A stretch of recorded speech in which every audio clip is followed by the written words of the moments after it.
Given the things that are taking place in Ukraine, what's demonstrated is that the sovereignty of the Eastern NATO nations is at threat.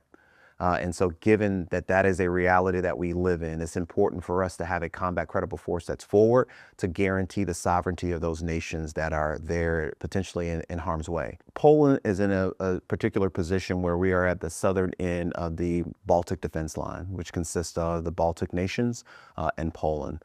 This is very significant as it relates to our positioning to certain adversarial countries, and particularly the Suwałki corridor for us. And so by us holding down the southern end of that defense line, it enables us to provide the protection for NATO's eastern flank.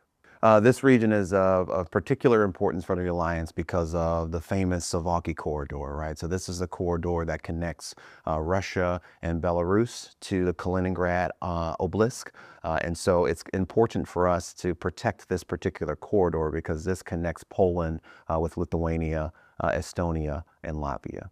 And so by us being here and present in this particular area, we demonstrate that, we will maintain a forward presence, we will establish deterrence, and most importantly, we will create space to allow for our allies to continue to build their defenses, become stronger, become more collective in our ability to be able to defend into the future. U.S. company CALFEX is a culminating exercise for our companies that enable them to understand the fundamentals of combined arms maneuver.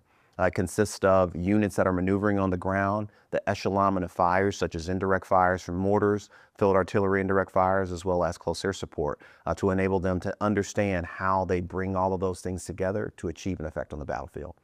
It's us incorporating elements of our UK reconnaissance company, our Romanian air defense battery, and bringing those elements in a tactical situation to enable them to understand how they work with us in that type of scenario that mimics what we would do in the times of crisis or conflict.